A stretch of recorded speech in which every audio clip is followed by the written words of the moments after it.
Hi കൂട്ടുകാരെ, എല്ലാവർക്കും സുഖമെന്ന് വിശ്വസിക്കുന്നു. ഒത്തിരി നാളായ ഒരു വീഡിയോ ഒക്കെ നല്ലതായിട്ടൊന്ന് ചെയ്തിട്ട് സമയമില്ലായിരുന്നു, സമയക്കുറവായിരുന്നു ആദ്യത്തേത്. രണ്ടാമത്തേത് ഇച്ചിരി ഹെൽത്ത് ഇഷ്യൂസ് ഒക്കെ ഉണ്ടായിരുന്നു. പിന്നെ നാട്ടിൽ പോയി വെച്ച് വന്നു. പിന്നെ അമ്മ നാട്ടിലായിരുന്നു, അമ്മയും കൂടി ഇങ്ങ് കൊണ്ടുവന്നിട്ടുണ്ട്. പിന്നെ ഞാൻ ഒത്തിരി പറയുന്നില്ല, നമുക്ക് ഇന്നൊരു ഉണ്ടംപൊരി ഉണ്ടാക്കാം. ഉണ്ടംപൊരി എന്ന് പറയുന്നത് ഞങ്ങളുടെ നാട്ടിലൊക്കെ ബോണ്ടായെന്ന് പറയും. പണ്ട് കൊച്ചിലെ ആണെങ്കിൽ ഞങ്ങൾ സ്കൂളിൽ വിട്ടു വരുമ്പം തങ്കച്ചൻ എന്ന് പറഞ്ഞ ഒരാളുടെ കടയുണ്ടായിരുന്നു. അപ്പോൾ തങ്കച്ചായൻ്റെ കടയിലെ കേക്ക്, ഉണ്ടംപൊരി, നമ്മുടെ വെട്ടുകേക്ക്, പഴയ വെട്ടുകേക്ക്, ഈ ബോണ്ട, പിന്നെ ഏത്തക്കാപ്പം, സുഖിയന്, ഇതൊക്കെ കാണുമ്പോൾ ഞാൻ എൻ്റെ അച്ഛനോട് പറയായിരുന്നു, അച്ഛാ തങ്കച്ചായൻ്റെ കടയിലെ രണ്ടാമത്തെ തട്ടിലിരിക്കുന്ന കേക്കോ വേണമെന്ന് പറയും. അപ്പോൾ ഓടി എൻ്റെ അച്ഛൻ മേടിച്ചോട് തരുമായിരിക്കും. അപ്പം അച്ഛന് ഇല്ല, ഇപ്പോൾ എൻ്റെ അച്ഛനില്ല.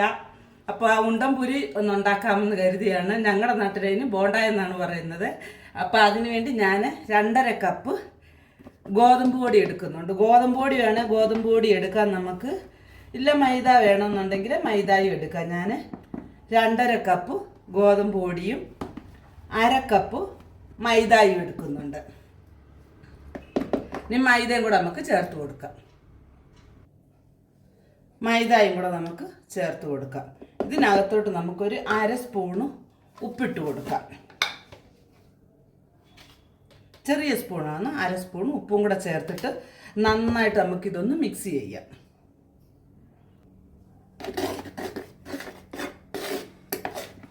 നന്നായിട്ട് മിക്സ് ചെയ്ത് നമുക്കിതൊരു ഭാഗത്തേക്ക് മാറ്റി വയ്ക്കാം.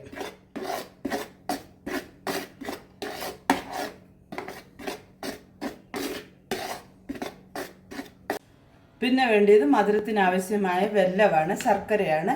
ഞാനിവിടെ പൊടി ശർക്കരയാണ് എടുത്തേക്കുന്നത്. ഇത് നമുക്ക് ഇങ്ങനെ വേണമെങ്കിലും ഇട്ട് അരച്ചെടുക്കാം, ഇല്ല നിങ്ങൾക്ക് പാനിയാക്കി വേണമെങ്കിൽ ചേർക്കാം. ഞാനിതിപ്പോൾ 1 കപ്പ് ശർക്കര എടുത്തിട്ടുണ്ട്. മധുരമൊക്കെ അവരവരുടെ ആവശ്യത്തിന് എടുക്കാം, എത്ര വേണമെന്ന് വെച്ചാൽ അത്ര എടുക്കാം. ചിലർക്ക് മധുരം കുറച്ച് മതിയായിരിക്കും, ചിലർക്ക് മധുരം ഇച്ചിരി കൂടി വേണമായിരിക്കും. അത് അവരവരുടെ ഇഷ്ടത്തിന് എടുക്കാമേ. ഇത് നമുക്കപ്പോൾ ഉരുക്കിയെടുക്കാം. അത് കഴിഞ്ഞിട്ട് വേണ്ടിയത് പഴമാണ്. ഞാനിപ്പോൾ ഒരു 4 പഴം എടുക്കുന്നുണ്ട്. ഇതിപ്പോൾ ഇവിടുത്തെ മൈസൂർ പഴം, നമ്മുടെ നാട്ടിലെ ഞാലിപ്പൂവൻ എന്ന് പറയും, ആ പഴമാണ് എനിക്ക് കിട്ടിയത്. ഞാൻ ഇന്ന് ലുലുവിൽ പോയിട്ട് എനിക്ക് പാളയംതോടൻ പഴം കിട്ടിയില്ല. പാളയംതോടൻ പഴമാണ് ഏറ്റവും നല്ലത്. അതിനൊരു ചെറിയ പുളിപ്പൊക്കെ ഉള്ളത് കാരണമേ അതെനിക്ക് കിട്ടിയെന്ന് പറഞ്ഞാൽ അവിടെ ഉണ്ടായിരുന്നു. പക്ഷേ എനിക്ക് അതിന് നല്ല പഴുത്തിട്ടില്ലായിരുന്നു. പച്ച നമ്മൾ ചേർക്കരുത്, ഒരു കവർപ്പ് ചുവയ്ക്കും, അതുകൊണ്ട്.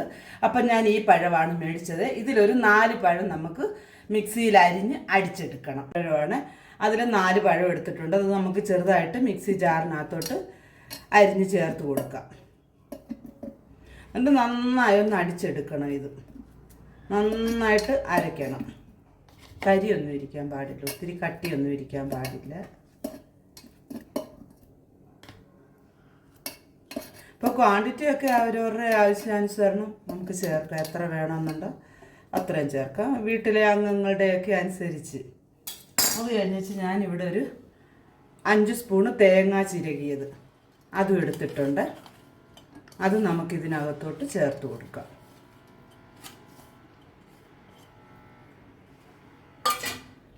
പിന്നെ നമുക്ക് വേണ്ടിയത് ശകലം ജീരകമാണ്. ഒരു 1/4 ടീസ്പൂൺ ജീരകം ചേർത്ത് കൊടുക്കാം. അത് ജീരകമായിട്ട് വേണമെങ്കിൽ വിടാം, നമുക്ക് അരയ്ക്കാനാണെങ്കിൽ അരയ്ക്കുകയും ചെയ്യാം. ഇതിനകത്തോട്ട് നമുക്കൊരു 3-4 സ്പൂൺ വെള്ളം ഒഴിച്ച് ഇതൊന്ന് അരച്ചെടുക്കാം.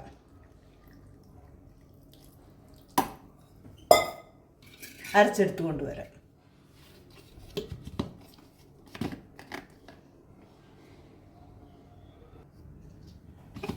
അരയ്ക്കാൻ പോയില്ല, മറന്നുപോയി. നമുക്കൊരു 3-4 ഏലക്കായും കൂടെ ചേർത്ത് കൊടുക്കാം. ഏലക്കായും കൂടി ഇട്ടേച്ച് വേണം അരയ്ക്കാനായിട്ട്.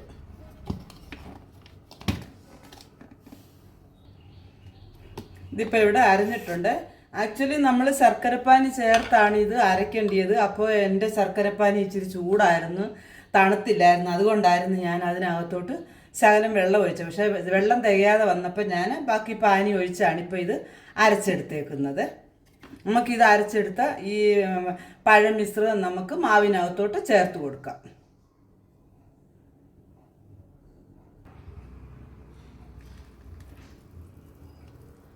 ഞാൻ മൊത്തം പാനി ഒഴിച്ചില്ലായിരുന്നു അരയ്ക്കാനായിട്ട്. അപ്പോൾ പാനി നമുക്ക് ഇതിനകത്തോട്ട് ചേർത്ത് കൊടുക്കാം. മാവ് കുഴച്ചിട്ട് ആവശ്യമെങ്കിൽ നമുക്ക് ചേർത്ത് കൊടുക്കാം. വെള്ളം ചേർക്കണം ഇച്ചിരി കൂടെ, വെള്ളം ചേർക്കാതെ പറ്റത്തില്ല.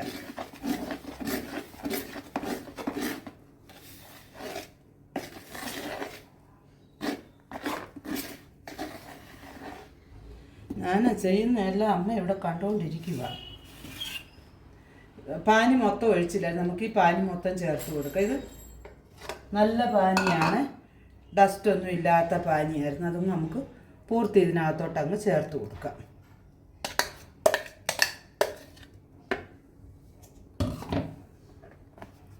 നന്നായി ഇളക്കി യോജിപ്പിക്കാം. നമ്മൾ ആദ്യം സ്പൂൺ വെച്ചൊന്ന് ഇളക്കി വെച്ച് പിന്നെ നമുക്ക് കൈ വെച്ച് ഇളക്കി യോജിപ്പിക്കാം. ഇപ്പം നമുക്ക് ഒത്തിരി അങ്ങ് കട്ടിയുമാകല്, ഒത്തിരി അങ്ങ് ലൂസും ആയി പോകരുത്. ആ പരുവത്തി വേണമേ.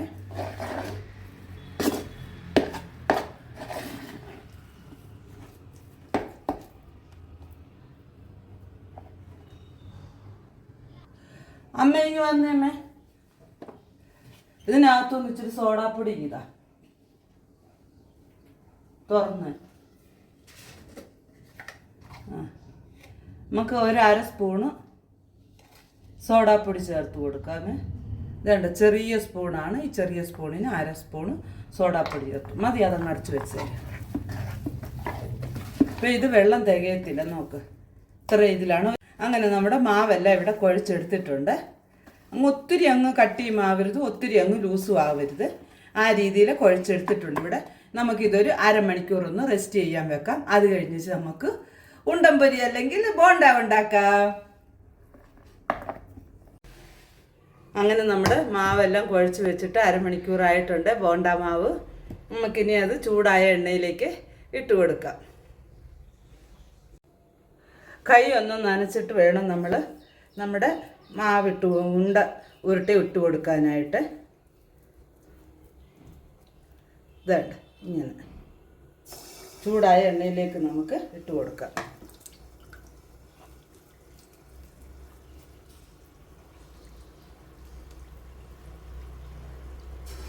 എണ്ണ നല്ല ചൂടായി കഴിയുമ്പോഴത്തേക്ക് അതൊന്ന് മീഡിയം ഫ്ലെയിമിൽ വെക്കണം. ഇല്ലെങ്കിൽ വെളിയിൽ നമുക്ക് നല്ലതായിട്ടും കിട്ടും, അകത്ത് നമുക്ക് പിന്നെ വേഗാതെയും കിട്ടും. അതുകൊണ്ടാണ്.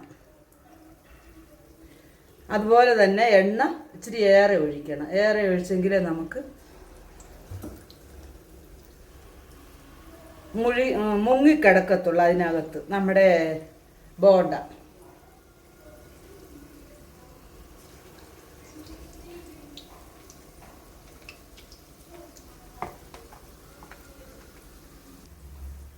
ഇങ്ങനെ നമ്മുടെ ഉണ്ടംപൊരി ഒരു സൈഡ് ഞാനിങ്ങനെ തിരിച്ചിട്ടിട്ടുണ്ട്. ഇടയ്ക്കിടയ്ക്ക് ഫ്ലെയിം നമ്മൾ കുറച്ച് വയ്ക്കണം. കുറച്ചിട്ട് തിരിച്ചിട്ട് വറുത്തെടുക്കണം. കണ്ടോ?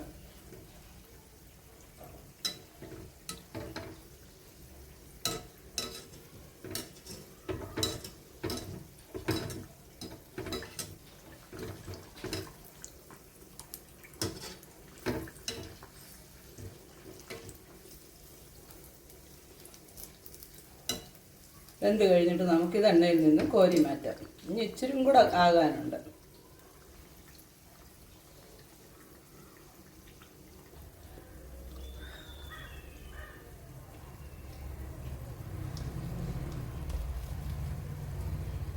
ഉണ്ടംപൊരി അഥവാ ബോണ്ട, ഞങ്ങളുടെ നാട്ടിൽ ബോണ്ട എന്നാണ് പറയുന്നത്. ഇവിടെ റെഡി ആയിട്ടുണ്ട്. നമുക്കിത് എണ്ണയിൽ നിന്നും കോരി മാറ്റിയിട്ട് ബാക്കിയുള്ളതും ഇതുപോലെ തന്നെ ചെയ്തെടുക്കാം. കണ്ടോ, നല്ല അടിപൊളിയായിട്ട് ഇരിക്കുകയാണ്. ഇപ്പൊ ചോദിച്ചു നോക്കാം നമുക്ക് അമ്മയോട്, എങ്ങനെയുണ്ട് അമ്മയെന്ന്.